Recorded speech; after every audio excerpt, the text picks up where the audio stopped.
Hey everyone, it is Mo from Mo in the Deep End. Let's see if we can move this. I'm going to move me up. Yes, because my co-host is hiding under the bed, probably doing something he's not supposed to, as per usual, because he is Friberto, and Friberto is, well, you know, doing Friberto stuff. Our first news story is hilarious. Um, I can only imagine that this would happen to me, though I've never watched Magic Mike, but I was watching Magic Mike on a plane, then another passenger handed me a note. I can only imagine this happening to me. Stripped of her sin? A traveler who detailed an awkward encounter on an airplane said she was completely shocked when she received a note from a fellow passenger. An Australian named Jess told KidSpot that her uncomfortable experience began when she was watching Magic Mike's Last Dance on her flight from Bali to Australia. I mean, as long as she wasn't watching, I mean, it could have been 50 Shades of Grey or, The Red Shoe Diaries or whatever we used to watch on Skinamax or, Sex in the City or, you know, something equally horrifying like, I don't know, she could have actually gone to see, oh gosh, The Marvels. I mean, I would have been more horrified about that. I just kept thinking, "Why me? It had to be me," Jess said. As she got settled in her seat, she decided to watch the risque film. Again, it's guys dancing shirtless. I mean, it's not. Hello, Jude. I hope you've had a good day, and thank you, Little Peanut, for, your appreciation of the wigs. It was a fun thing, and yes, I did see that Richard Allen is going to be moved. I will be doing a video on that, and welcome ex-comer ZZZ. As she got settled in her seat, she decided to watch, Magic Mike: The Last Dance. I didn't know that there was actually a trilogy of this film. I wonder when Darth Vader comes in to tell him that he is Luke's father.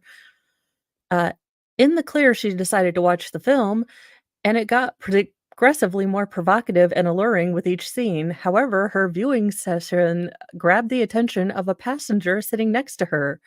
At first, she thought the extra set of eyes on her airplane television screen was because of her impeccable taste of movies and the lead actor, Channing Tatum. Well, look, if Channing Tatum or Henry Cavill is shirtless, look, I'm gonna be watching too. I'm gonna say, "Hey, can I link up my earbuds, okay?" However, her viewing session grabbed the attention, you know. However, she tapped me on the shoulder and handed me a piece of paper. Jess said she accepted it without even glancing down to see what it was written, and then when she took a look, it made her, a little bit shocked and silent because what it said is, "If you want to accept his offer, you may pray this prayer." Now, this would happen to me. I would be watching Magic Mike, and what would make it funnier is that I have to dress because of my peg leg thing, um, in sort of full-on Pentecostal wear. So I have, the long skirt that covers my knee, and it's fairly loose. So I look full-on Pentecostal, except for the silly T-shirts that generally have curse words on them. But still, uh, it says, "Dear Lord Jesus, I realize I'm a sinner, and I believe you bled and died and to pay a price for my sin. I believe that you rose from the dead and you live forevermore. Please forgive me." She's like, "You is a sinner. You is looking at fornication and filth."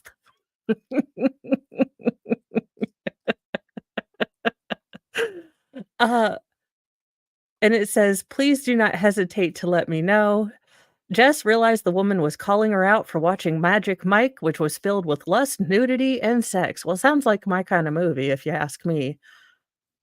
Look, you know what? As a mom of 6, swear to goodness, the airplane around other adults is probably the only time I'm gonna go get to watch Magic Mike if I had the proclivity to watch Magic Mike, because any other time, I is that a pi give me No, no, sir. Fry. Give me the pine cone. Fry. Give put the pine cone down. Fry. Fry. Not the pine cone. No, it's not time to play.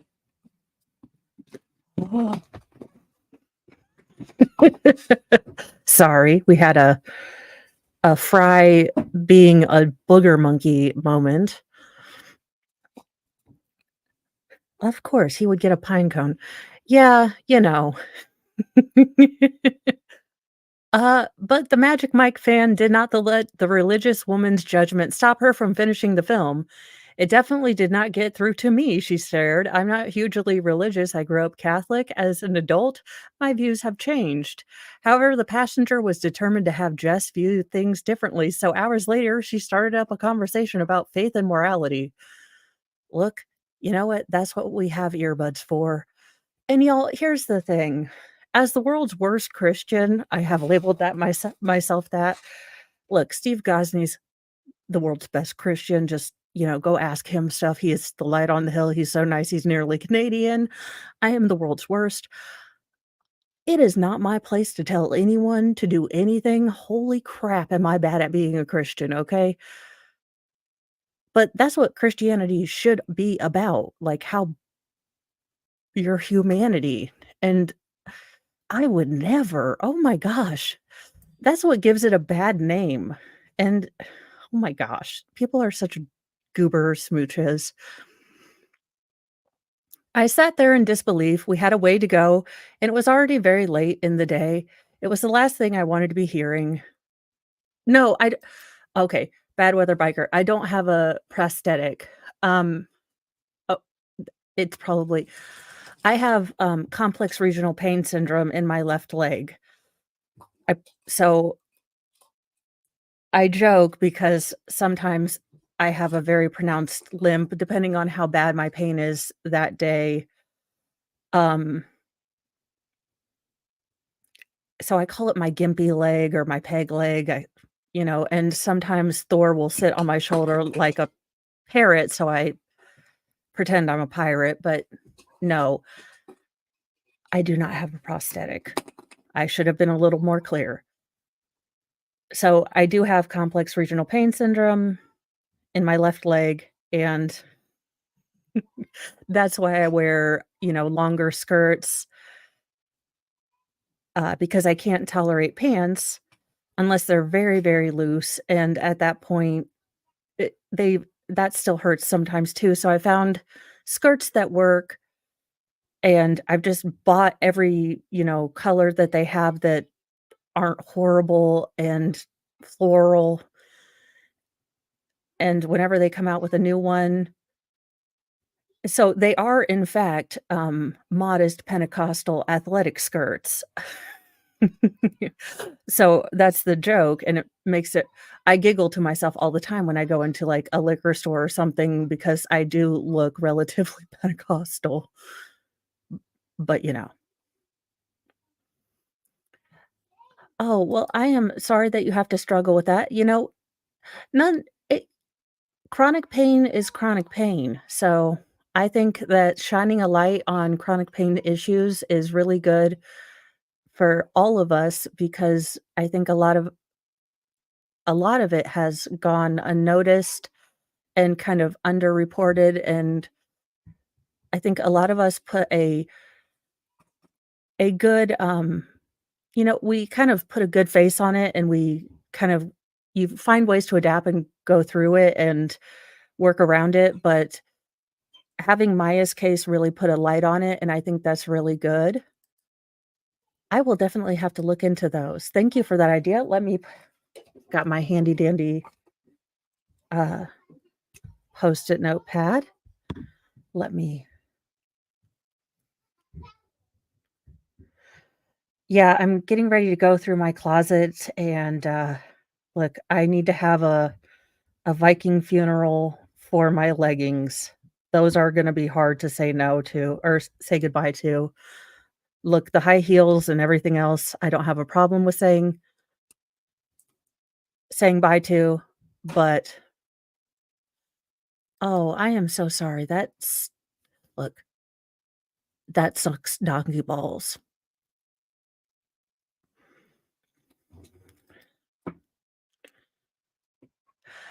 Alright, so, yeah, you know what? For cereals, from a normal Christian, who kinda sucks out loud at it most of the time, but, decides to work on her own relationship with Christ, which is what you're supposed to be doing as a Christian, not, telling other people about their own stuff. You know, this woman makes the rest of us look bad. For the love of all that is Cheetos, this woman is crazy. So I like her response. In fact, they're going to make a 4th Magic Mike, and she'll be sure to watch it on her next trip, and I hope she does. Because good lord, don't worry about who is watching what, and Sir Varietito, what are you doing? Swear you are wound for sound today. I know. It's weird. I try. Once in a while when I am the voice of reason, that is when it's scary. Uh, Beagle's gonna beagle. Poor Beagle in a bind. South Carolina police help rescue a mischievous dog. Friberto, take no you're not getting the pine cone back. It's not happening, sir. You are wound for sound today. So, yeah, it looks like, this beagle got himself stuck in the dryer vent. A South Carolina dog with a taste for mischief in places found himself in quite a predicament last week. Fortunately, local first responders were able to get the handsome hound out of an embarrassing situation with his dignity intact. Sumter Police Department explained in a Facebook post that the beagle named Spike was sniffing out mischief when he got his head stuck in a dryer vent on November 30th. Oh, for the love of goodness. Yeah, Fry, don't get any ideas. Although I don't know that your head would fit in the dryer vent, and we're always doing laundry, so I don't know that you would ever have time to get into the dryer vent. Quote, "With the help of Sumter PD and Sumter Fire." No, you're not getting no pine cone for you. It's not happening, sir. He's like, "But mom." 1 second. Where's your baby? Here's your babies. Here's your penis guy. Here's your pineapple. Get all of your babies. There.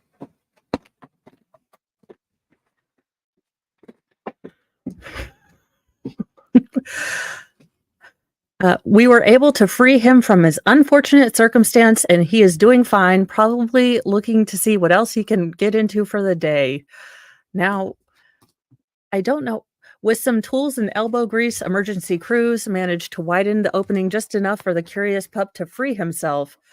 Why Spike decided to poke his head through the vent is anybody's guess. I mean, it's like when you ask your kids why they did something. Honest to God, I don't think they knew. Hell, I don't remember why I did half the things I did as a kid. I'm like, well, because it seemed fun. It's like, you know, at the time, it seemed like a good idea, Mom. I don't know why I decided to, try to graffiti the wall with Solacane. It just seemed like a good idea. I had no idea that it was gonna, destroy the paint. I figured it was clear, and you never know. However, the scenario didn't seem to surprise those familiar with his breed. As one Facebook commenter aptly pointed out, "Hound's gonna hound." Quote, "Typical hound," another chimed in. The grandmother of Spike's owner, who was reportedly dog sitting at the time, thanked the rescuers for their hard work. "I'm thankful for the time and care from both the police and fire department for rescuing Spike. It took little over an hour." Drusilla Harvin said on Facebook, "Job well done. Job well done indeed. And now here's hoping that Spike steers clear of dryer vents from now on." We don't have anyone that goes in dryer vents, but Loki the cat, if the dryer is empty on the rare occasions that it's empty, he likes to go into the dryer to sleep. So I always have to check the dryer when it's empty to make sure he's not in there. And welcome Making Law Simple, BL Blazy, Wolfram, and HT. Our next story, substitute teacher being sus. What the grossness is going on here? Substitute teacher Stefan Kanikani? Look, whatever this name is, he's a gross guy. Arrested for allegedly pulling down his pants to expose himself in class. Uh, don't they do a background check on substitute teachers? I guess not. A substitute teacher has been arrested for allegedly pulling down his pants and showing his naked behind and genitals to a class full of California sixth graders. Am I shocked? No, because this year seems to have been the year of the crazy ass teacher. Stephen Kanikani, a 32-year-old originally from Connecticut, was busted Tuesday after police were called to Anderson Middle School in Shasta County after complaints by horrified students. Look, no one wants to see 32-year-old taint unsolicited. Not no one. Dude. Quote, the vice principal said two students came to her office and told her they could see Kanikani's bare buttocks and that his pants were partially down.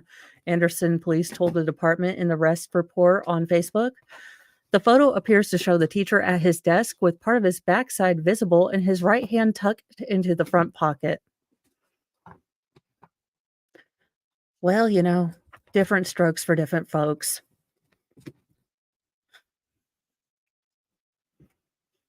Pupils also reported seeing his bits and pieces, his dangly bits, according to KRCR. The vice principal responded to the classroom and found Kanikani with his pants and underwears down around his mid-thighs.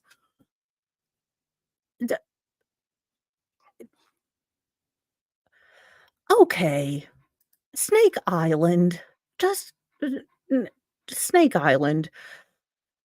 Police said of the teacher who, quote, allegedly exposed himself to the class of children. She told him he needed to leave the campus and immediately escorted him off and contacted the police, the arrest report said. Investigators took statements from several students. You dropped it. You have to pick it back up. It's on the floor, ding it, not my arm. I don't know why you've chosen right now to have the Zoomies. I am trying to do my job. That led to a warrant being issued for Kanikani's arrest. Yeah, that's some grossness right there, sir. That is no, sir. He surrendered peacefully Wednesday night and was booked into Shasta County Jail. As of Thursday, his name no longer appeared in the inmate roster, according to his now private Facebook page. First reported by KRCR, Kanikani graduated in May from Bethel School of Supernatural Ministry. What the actual... Okay, no, we're looking this... we're Schnell up.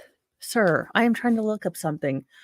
Okay, Bethel School of Supernatural Ministry. What the actual Schnell is this?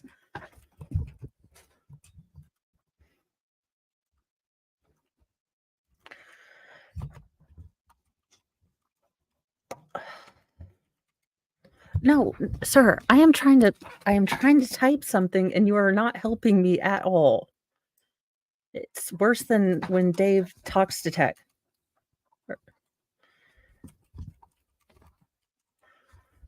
Okay. What in the actual... what is this? What? All right, you're getting a treat, sir. I'm about done right now. Sit. Sit. You know how to sit. Come on. Sit. Sit. No, not jump. Sit. Good. There's a good boy. There. All right, we're gonna look up this school because now I'm sidetracked, but what the hell is a Bethel School of International Supernatural Mystery Man? This cannot be real. All right, so he become a modern day revivalist, get equipped to bring the kingdom of God to your sphere of influence by touching yourself in front of little children. This cannot be what for the love of all that is Cheetos, this is what's wrong with Christianity right here. For the love no, I j y'all, no. Alright, we're going back to crazy stories because I can't right now with people. What is the actual oh, but there you go. I was hoping it was something like Harry Potter. No, it's just weirdos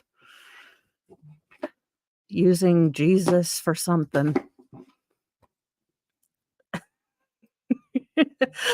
I like I don't like the cheese puffs, but I like the crunchy Cheetos. The not the big puffy Cheetos. Yeah, of course they do. An unaccredited institution in Redding, California, that trains its students on the supernatural and miracles such as faith healing. Well, I hope they work on your head because it's rather pointed, sir. Also, what the hell is wrong? David, we need what is this shirt? Sir, you look like you have a paneled van allegedly that has free puppies on the side. Bethel School's website said it is, quote, designed to be a ministry training center where our students embrace their royal identity, learn the values of the kingdom, and walk in the authority and power of the king. Great. They're superheroes for God. Wonderful.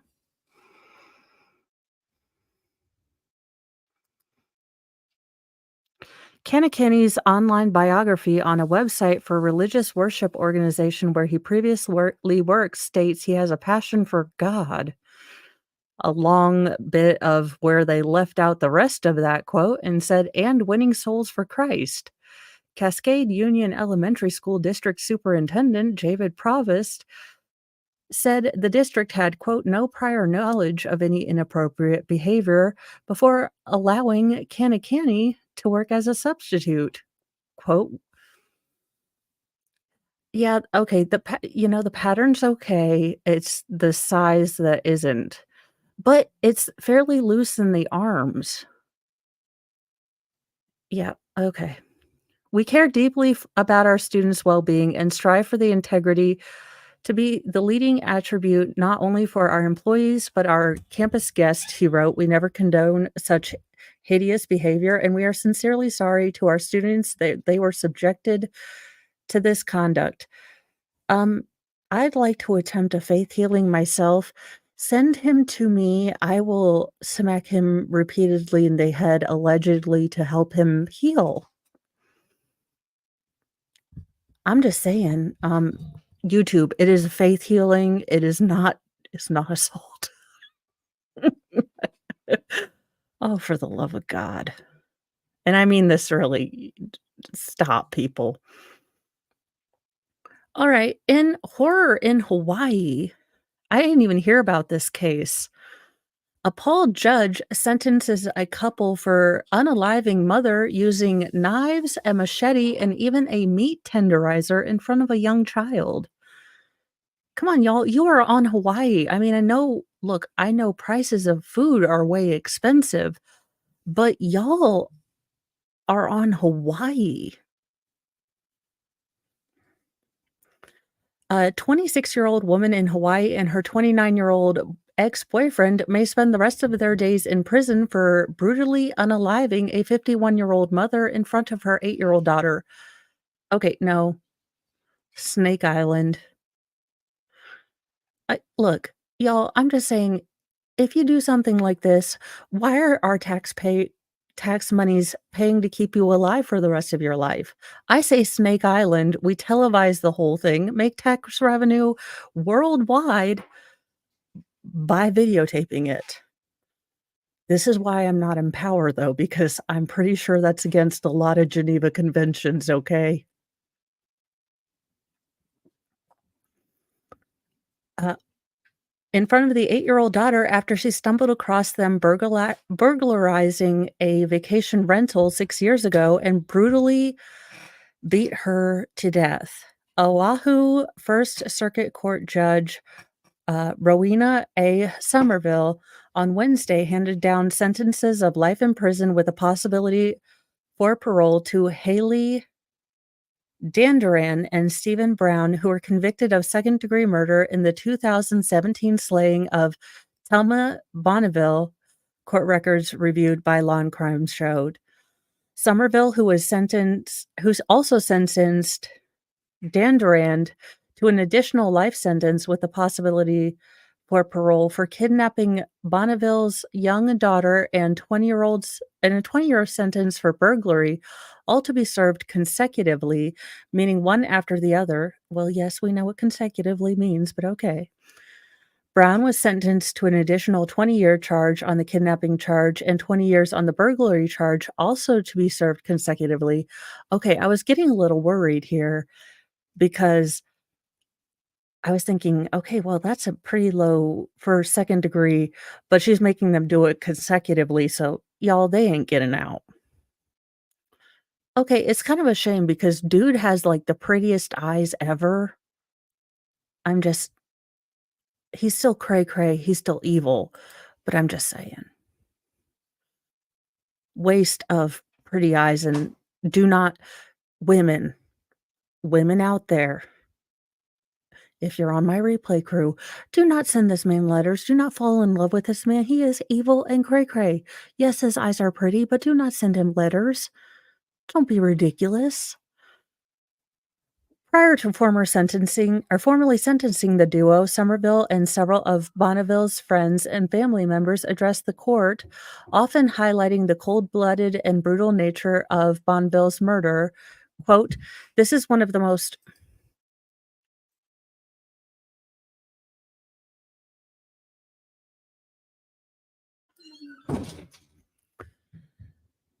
This is one of the most heinous cases to occur in Hawaii," Somerville said, speaking directly to both of the now convicted killers. Honolulu CBS affiliate KGBM reported, "Miss Bonville was brutally killed when she happened upon the defendants at her place of work. The defendants could have left the premises, but they chose to beat her with multiple objects, knives, a machete, and even a meat tenderizer." The victim impact statements nearly unanimously called for Somerville to sentence the defendants to life in prison without the possibility for parole. Quote, "Now they will now ask for parole for a second chance at life. Is this a joke? I want to ask for a second chance to be a husband. Can I ask for a second chance for my wife to be a mother to her daughter? Can I ask for a second chance for Makana to have the comfort of her mother?" Bonneville's husband, Kevin Emery, said per Honolulu's Fox affiliate KHON, "I demand justice. They are both a threat to society. If Stefan and Haley walk free, there will be another victim like Telma, Makana and Makana and myself." Kevin Emery's brother also spoke, reportedly asking the court for the maximum sentence, reasoning there should be no parole for the defendants.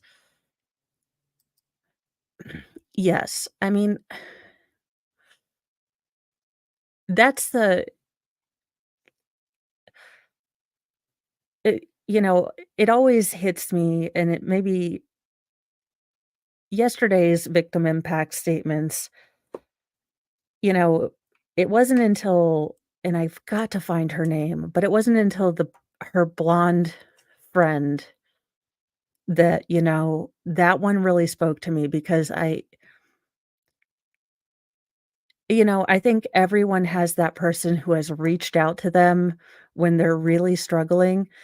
And you could just tell how big an impact Dr. Amy Harwick had had on this woman and how eloquently and bravely and she just put into words how and even just standing there, how wonderful she was, and what a testament to the person that she was and her life's work.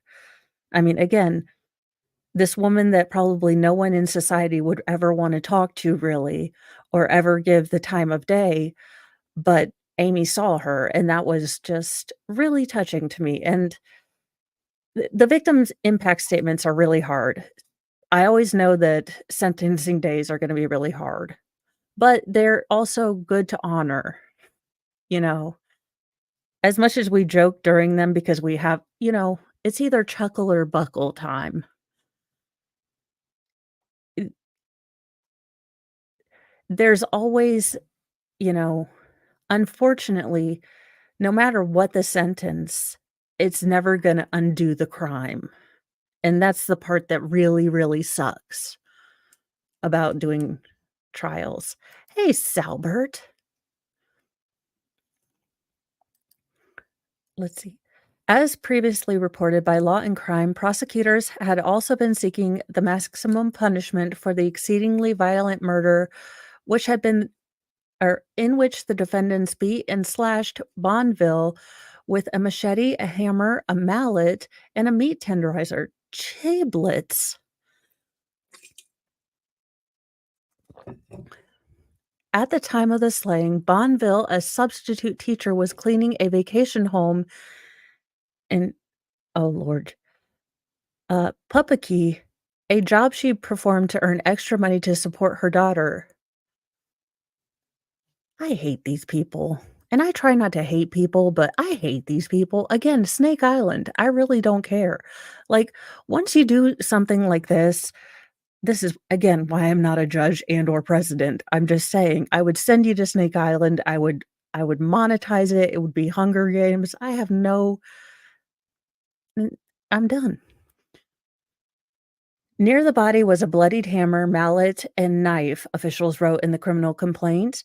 After the slaying, Dandurand and her then boyfriend, Stephen Brown, 29, kidnapped and tied up the victim's daughter, leaving her inside the home where the killers taunted the child with her mother's death. You know what? Screw that. Let the husband have them. Let the husband, let the brother, let the families and friends have them. I don't know where they went. Transport got lost. What had happened, Your Honor, was that the transport done got lost to the prison. We don't know where the suspects were. I'm just saying. Judge Mo would be like, "I guess we just done lost a couple prisoners. Next case." Again, this was me why I am the world's worst I am the world's worst Christian because I am okay with flipping some tables and some damn smiting. I am easy to smite. I am like, "And some smiting now, please." The couple fled in Bonneville's truck and were apprehended some 7 hours later, and both requested to be unalived. Quote, he spontaneously uttered, quote, "Just shoot me, I deserve this," officers said of Brown.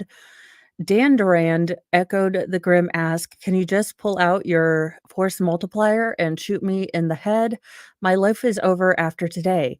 How about y'all have just gotten jobs like the rest of us? They're not fun, they're not the greatest, but you go to them because you're a daggone adult and you do what this woman did. You take a second job to support your family because, again, you are a daggone adult and you don't rob places because you are not a daggone piece of filth. How about that? Oh, people done riled me up. Um, in other news, but I don't know if I'm gonna get this upset about this. A-list jeweler whose clients include Nicki Minaj, Usher, robbed at gunpoint of an estimated $1 million of merch in New York's Diamond District. I wonder how Kathy Hochul's gonna get her ass out of this one. She's like, "There is no crime issue." There's no crime issue. We're doing great. Yeah, I wonder how Mayor Adams is gonna deal with the no cops. Good luck with that.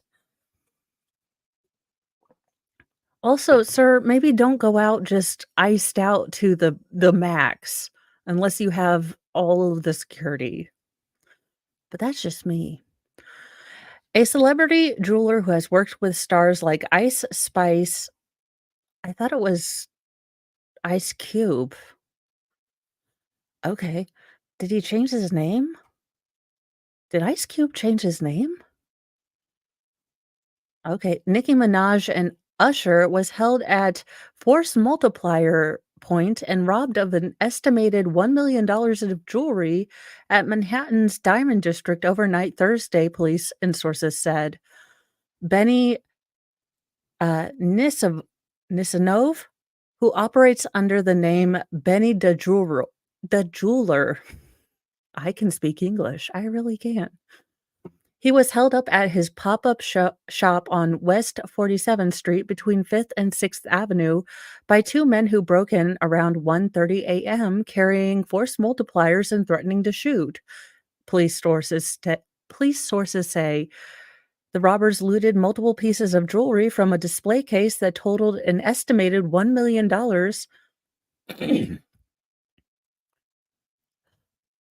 Oh, so they're different people? Spice Well, I know there's the Spice Girls, and I know there's Ice Cube.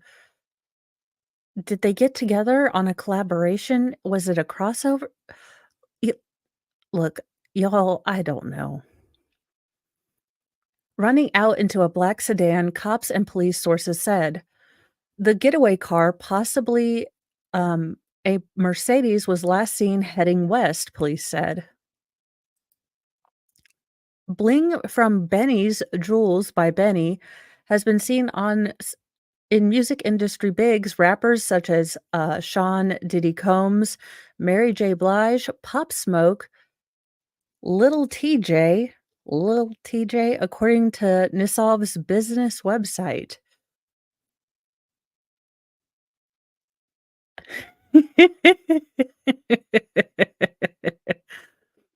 The A-list jeweler's Instagram account also features a wide array of stars donning his wares, including Ice Spice, Usher, and Nicki Minaj. It is unclear what was taken in the heist. Benny, 37, was spotted at the world's largest jewelry exchange commiserating with pals on Thursday afternoon, but did not want to comment. Well, why? Okay, not a lot of this makes sense. I guess it would be, well, I don't know, cause I couldn't be little Mo, cause I guess middle-aged Mo wouldn't be too gangster. I'll have to think about it. Aren't you supposed to take your street name? No, that's your stripper name. I don't know. I don't know the trick for your rap name. But you have a this seems like an insurance ripoff to me because you have a pop-up store. Did he have security? It seems like not enough. And they take $1 million of crap? Sir, why do you have a pop-up store with a bunch of really expensive jewelry in it? Oh, thanks for looking that up, Juke. I had no idea. I am hip. Hello, fellow children. In, non-political, but what the actual heckle-weckle news, it's semi-political. Son of U.S. Senator Kevin Cramer crashes during police chase, unaliving North Dakota sheriff's deputy. What the F is going on? So, this is his son. I guess he ran into an emergency room? Let's find out more. The 42-year-old son of U.S. Senator Kevin Cramer, yes, because no one retires in our Senate until they're 173 and senile, crashed his family's SUV through a hospital emergency room bay, then drove 70 miles before slamming into a squad car as he was being chased by police. ending a sheriff's deputy's life who was laying down a tire deflation device, according to authorities and the senator's family. Ian Kramer of Bismarck was driven by his mother to a hospital around 4:30 p.m. Wednesday over concerns about his mental health. Okay, I am going to speculate wildly, you guys, because I hate politicians of all sorts, uh, and given today's political climate, but I'm guessing, possibly it could in all likelihood be a mental health thing, but maybe there is substance abuse in that too, because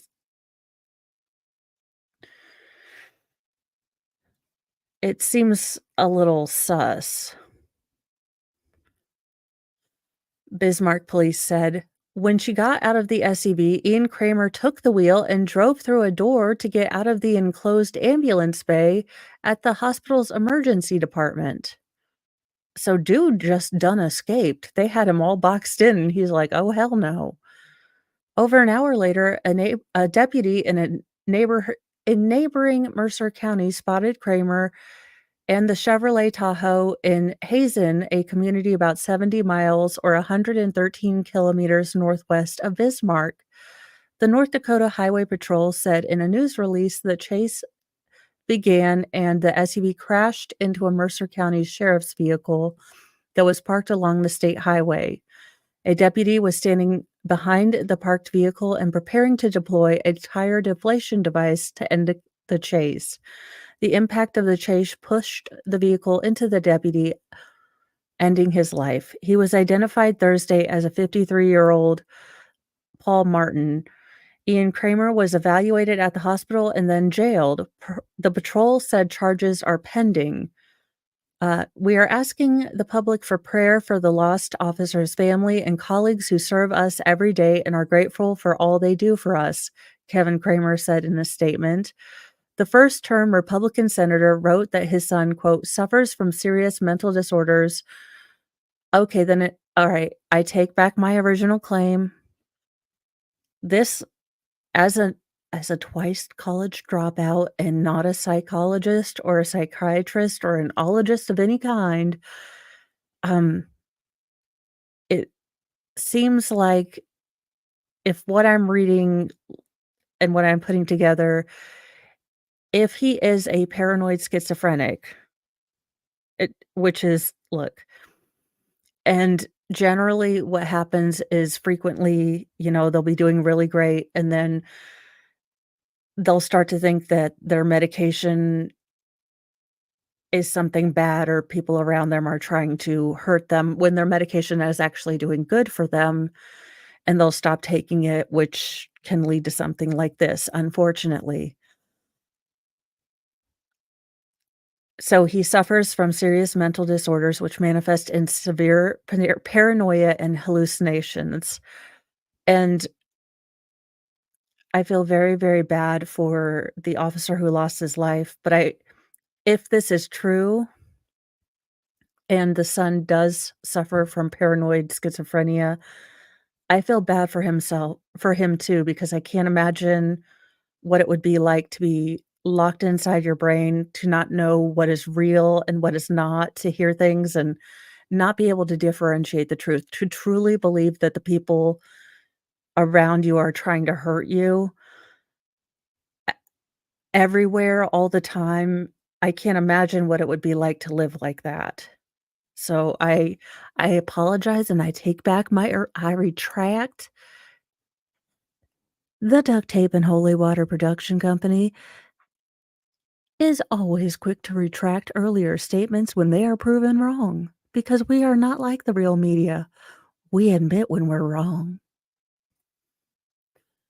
Earlier Wednesday, Ian Kramer insisted on, quote, going to his brother Ike, who passed away in 2018, according to the statement, which doesn't further explain what that means.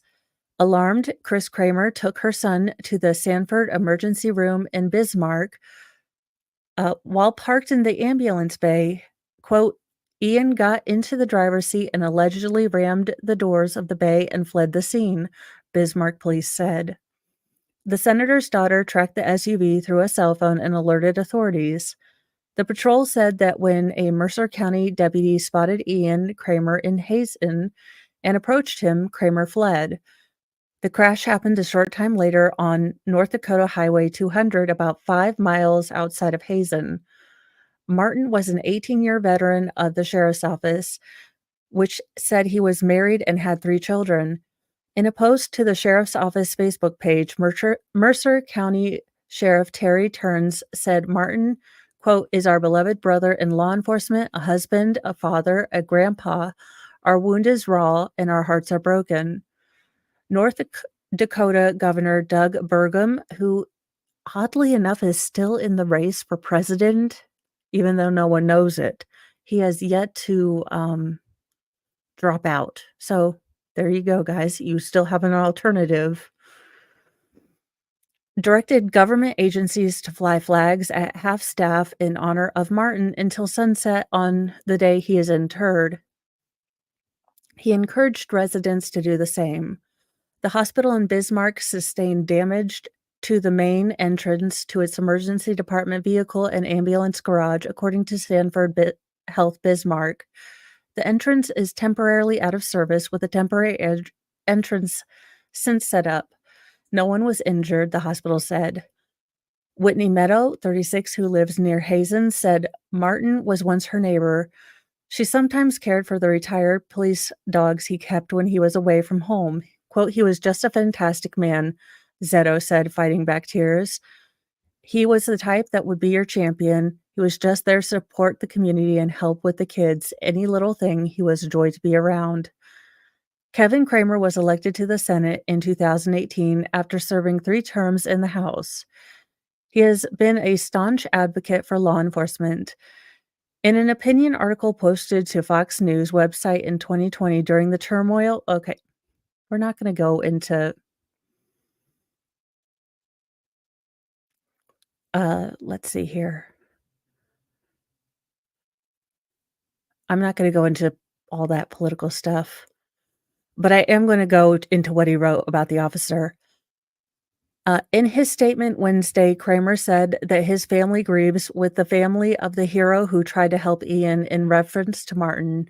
The Kramer family has endured tragedy before. No, we're not going to go full Biden and talk about your kid. I'm sorry. That's not what we do here.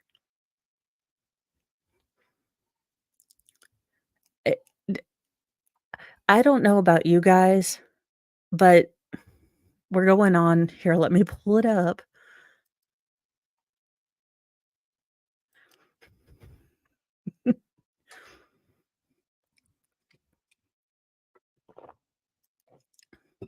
But I have never been more mad than when I heard the stories of the families who lost their loved ones in Afghanistan, and they met with, President Biden, and he started talking about his son instead of their kids. Y'all, look, I d I have never been more irritated in my entire doggone life because I am from like I said, I'm the only person to flunk out of basic in my entire family, okay? I am the black sheep of the family, and I was just it frosted my flakes, and when he was looking at his watch, I'm telling you what, I about went full Medea. So let's have a good story to end it up with. It's not Florida Man, but it's a good happy story. So, we can have a happy story. Man felt fate calling him to donate his kidney, not candy, for the love of Cheetos, Mo. Can you read? He didn't expect what happened next. Earlier this year, Pat O'Shaughnessy whenever I see O'Shaughnessy, all I hear is, Key and Peele's, substitute teacher bit, "O'Shack Hennessy." You mean, Principal O'Shaughnessy? What did I just say?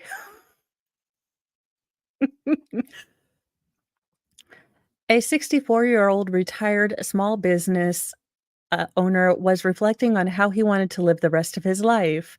Spending time with his young granddaughter and a recent knee operation led him to get healthier, start walking again, and thinking about the future. I'm telling you what, if my youngest, most feral, scared me today in the back of the car because for some reason we were talking about something and he said, when you have your next kid, and I said, there are no other kids. And he's like, how do you know? You might have another one. It's possible. And I'm like, would you stop putting that out in the universe? Stop it. He said, well, I'm going to ask Santa. And I was like, no, you're not. He's like, well, then I'll ask Jesus. And I was like, no, you're not.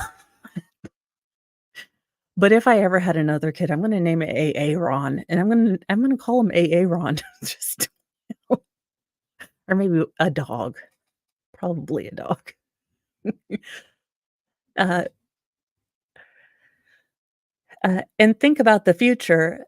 So when a longtime family friend revealed their daughter's partner, Perry Hess, needed a new kidney, he knew exactly what he wanted to do. It all seemed to just fit together. O'Shaughnessy said to Today, it was like fate was calling me. Hess, 31, was born with only one functioning kidney and lived with chronic kidney disease for pretty much his entire life, he tells Today. As a kid, it didn't impact him too much. Aside from the doctor's visits every 6 months, I lived a pretty normal life and had no real restrictions, he said. But when he got into his teen years, his situation started to become more serious and he began working with specialists. Hess always knew a kidney transplant was inevitable at some point, he explains, but his doctors tried to delay that for as long as possible, and ideally, they hoped to get him a new kidney before he needed dialysis.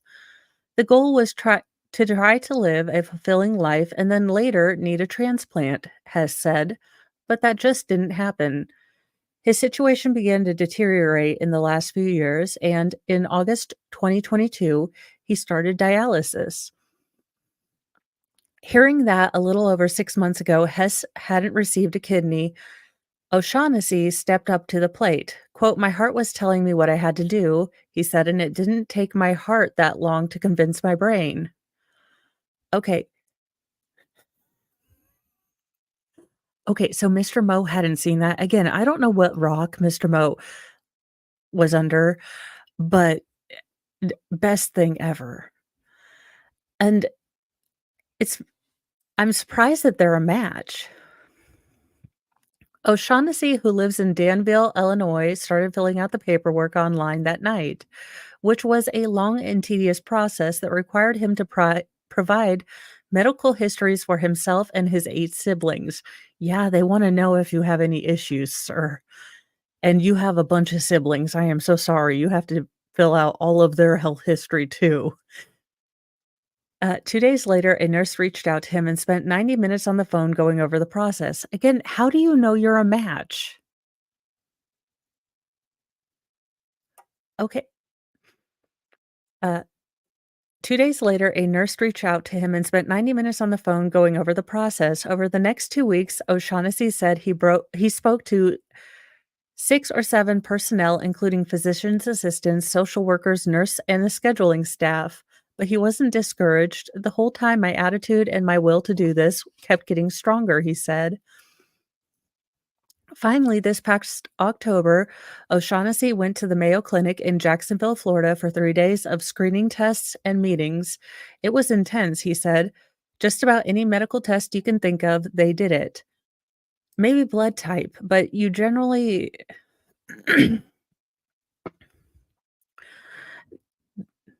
he was probably a fairly common blood type then.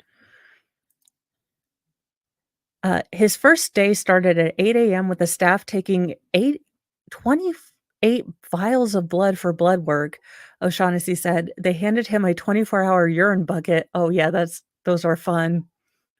Mo has done those a couple times. Those are super-de-duper fun. He met with a psychiatrist and also underwent imaging tests. On the final day of testing,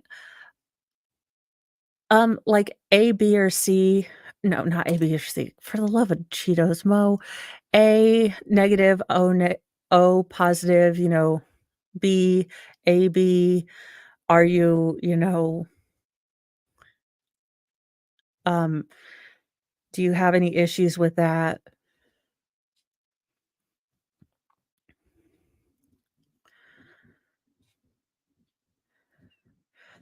I am A positive because I am A plus and type A in everything. I gotta love that my blood type is also uptight and redonkulous. On the final day of testing, O'Shaughnessy was on a treadmill for a stress test when his phone rang. He saw it was a call from the Mayo Clinic and thought, well, that's strange. They know where I am. After the test, O'Shaughnessy met with a nurse to receive some startling news. He was pregnant. No, I'm just kidding. He said, Pat, you're doing great, but you're not going to donate your kidney to Perry or anyone.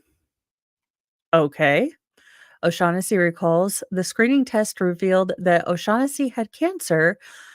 An avocado-sized tumor was sitting on the kidney he would have donated. I that actually sounds really good. I love I want some popcorn right now. Dang it. A surprise diagnosis stopped the process in its tracks.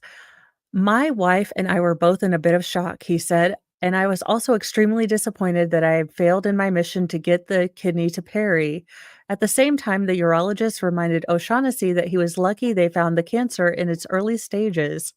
O'Shaughnessy gen- O'Shaughnessy's generosity and selfless act to help someone else had ended up saving his own life, they told him. About 30% of the people who have kidney cancer die from it. Dr. David Teal, urologist at the Mayo Clinic, tells Today, and they spread almost anywhere. Yeah, I can imagine if it was already avocado size, then it would have metastasized very easily through the entire, abdomen, and he wouldn't have even noticed it. Because kidney cancer typically doesn't cause any noticeable symptoms in its early stages, it is found incidentally while people undergo testing for other reasons, Teal says.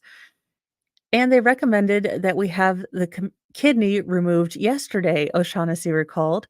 A little over a week later, he and his wife drove back to the Mayo Clinic to meet with his surgeon, Teal. Originally, the plan was to remove O'Shaughnessy's kidney via a robotic surgery, but based on the size and location of the tumor, it was possible to remove the tumor while leaving much of the kidney intact, Teal said. The next day on Halloween, O'Shaughnessy had the surgery, and it was a success. He saved two-thirds of the kidney, and my life would return to normal in 6 to 8 weeks. O'Shaughnessy recalled he didn't need radiation or chemotherapy, Teal said, but he will need to have regular screening for at least the next 5 years to keep an eye out in case the cancer returns. Thankfully, situations like O'Shaughnessy's are relatively rare. Dr. Shannon Mao, a Mayo Clinic transplant surgeon familiar with his case, tells Today.com finding a cancer diagnosis during the donation process is exceptionally rare, but we have had donors that have been found to have kidney cancers, lung cancers, and breast cancer. Who is donating their boobs? Because I am willing to donate. Yesterday. I'm just saying, Mayo Clinic, send me down to Florida for like a 3-day vacation. I'm out.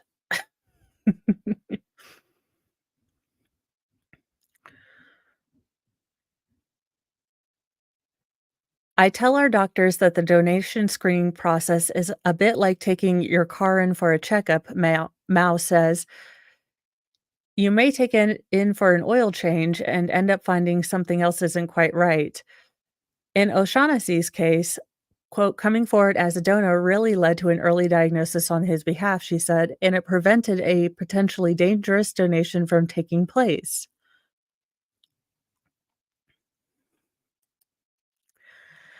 After getting his diagnosis, O'Shaughnessy revealed to Hess that he was trying to be a donor, and Hess and thank Hest for saving his life. Quote, "Your sister situation tugged at my heart," he told Hess, "and those tests happened to show I had cancer. And because I was doing those tests for you, Perry, you saved my life." At first, Hess and his partner, Katie, were shocked to hear the news, thinking that it sounded like the type of story you might see on social media. "In wanting to help me, he saved himself," Hess said. "I think that's incredible. It speaks volume to the type of person he is." 2 weeks after his surgery, O'Shaughnessy's recovery was going well and he was walking again and was looking forward to early morning tea times and he was able to swing a golf club. I really don't understand golf. Look, if it is your cup of tea, one second, Friberto is dying to death.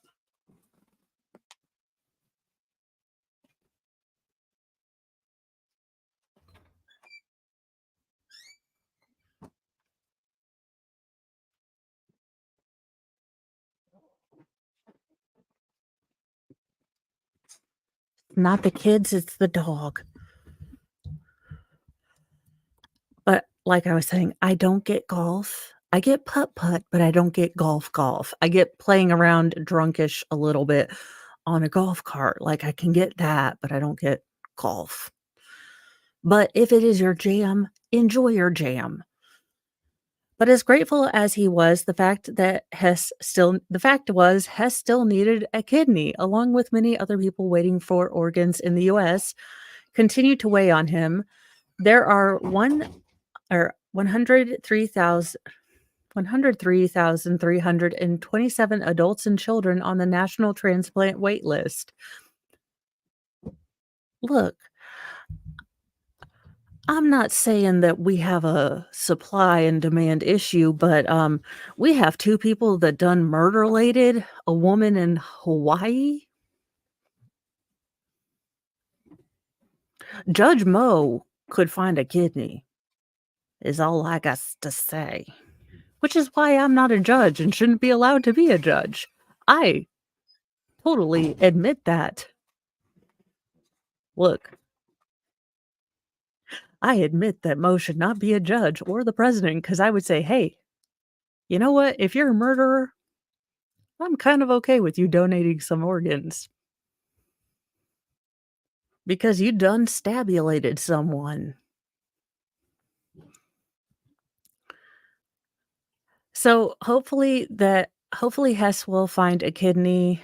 Unfortunately, I have signed up to be a donor. There was a woman in our church that unfortunately passed away. I was not a match for anything. Uh, but I did sign up and I filled out the form. And if, you know, it's possible, if there's something that someone needs that I can provide, I would donate. I mean, if I'm okay with one kidney, I'd be okay with one kidney if it's going to help someone. Fry's like, is you done yet? Been an hour and 3 minutes. You're 3 minutes over. My youngest, most feral, is like, all you do is talk. Aren't you bored? Well, that has been Nightly Newsy News for this 7th of December. I hope it's almost Friday, y'all. It is almost Friday. Fry is so excited. He's like, it's almost Friday. We are ready to go. So have a wonderful evening. Get some good sleep. Or if it's the daytime where you are, then, you know, have a fun day. And I will see you in the morning for Mornings with Mo and Fry for Friday. And we will have another good bit of news. Hopefully, some fun, some good, some bad, some weird. But we will get it all together. And I will have a story or a video about uh, Richard Allen getting moved and what the motion's about in that. So I will see you then. Have a wonderful evening. Bye, guys.